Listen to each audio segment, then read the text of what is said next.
March 31st, 1995, 11:48 a.m. Corpus Christi, Texas. A single gunshot echoed through the corridors of the Days Inn motel.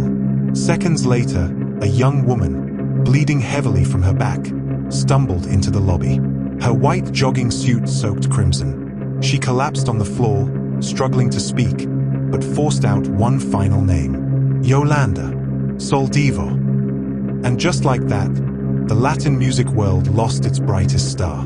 Selena Quintanilla Perez, 23 years old, a Tejano music sensation, fashion designer, cultural icon, was gone. And the person who pulled the trigger? Her friend, her fan, her trusted business associate. This is not just the story of a murder. It's the story of how loyalty can be weaponized, how fame doesn't shield you from betrayal, and how obsession, when left unchecked, can turn deadly. Let's rewind. Born April 16, 1971, Selena was the youngest of three in a tight-knit Mexican-American family from Lake Jackson, Texas. Her father, Abraham, recognized her talent early, forming a family band, Selena y Los Dinos. Performing at weddings, state fairs, and roadside joints, the band faced prejudice. Spanish-language music wasn't embraced in every corner of Texas. But Selena's voice was undeniable, raw, powerful, and seasoned well beyond her years. By the late 80s, Selena had become a Tejano star, and by the early 90s, she was the Tejano star, the Grammy-winning Queen of Tejano. Her voice blended cultures. Her charisma drew crowds. She was more than a singer, she was a movement, a symbol of bicultural pride, a girl who could wear a bustier and still be your daughter's role model. Enter Yolanda Saldívar. In 1991, Yolanda was a 30-year-old registered nurse and obsessed Selena fan. She called Selena's father, begging to start a fan club. Eventually, Abraham relented. Yolanda worked hard. She was efficient, devoted, and soon, she became more than just a fan club president. She was Selena's confidante. By 1994, Yolanda was managing Selena's growing clothing boutiques, Selena etc. She was part of the inner circle, flying first class, attending award shows, even sleeping over at Selena's house. To outsiders, she was a loyal assistant. To Selena, she was family. But behind the scenes, cracks were forming. In January 1995, Selena's boutiques began showing financial discrepancies. Missing records, unpaid bills.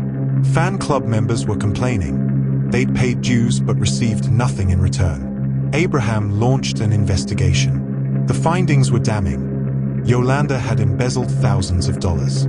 When confronted on March 9, 1995, at Selena's home, Yolanda denied everything. But Abraham made it clear she was out. Selena, ever the peacekeeper, didn't want a scandal. She hoped to recover the financial records quietly. So, she maintained contact with Yolanda. It was a fatal mistake. March 30th, 1995, Selena drove to Corpus Christi to meet Yolanda at the Days Inn. Yolanda claimed she'd been raped in Mexico and needed Selena's help. But the hospital found no evidence of assault. The next morning, Selena returned to the motel one last time to collect documents. March 31st, 1995, 11:48 a.m. An argument broke out in room 158. Selena demanded the financial papers. Yolanda, frantic and cornered, pulled out a .38 caliber revolver. As Selena turned to leave, Yolanda raised the gun. One shot, straight into Selena's right shoulder blade. The bullet severed an artery. Selena fled the room, leaving a 392-foot trail of blood. She made it to the lobby, collapsed, and named her killer. Yolanda ran to her red pickup truck in the parking lot and locked herself inside, gun in hand. A 9.5-hour standoff began. She held the weapon to her own head, crying, "I didn't mean to do it." But the damage was done. Selena was pronounced dead at 1:05 p.m. at Corpus Christi Memorial Hospital. Her death sent shockwaves across the nation. Crowds gathered. Fans wept. Radio stations stopped regular programming to play her music on repeat. President Bill Clinton issued a statement. George W. Bush, then governor of Texas, declared April 16th Selena Day. And behind the mourning was rage. People demanded answers.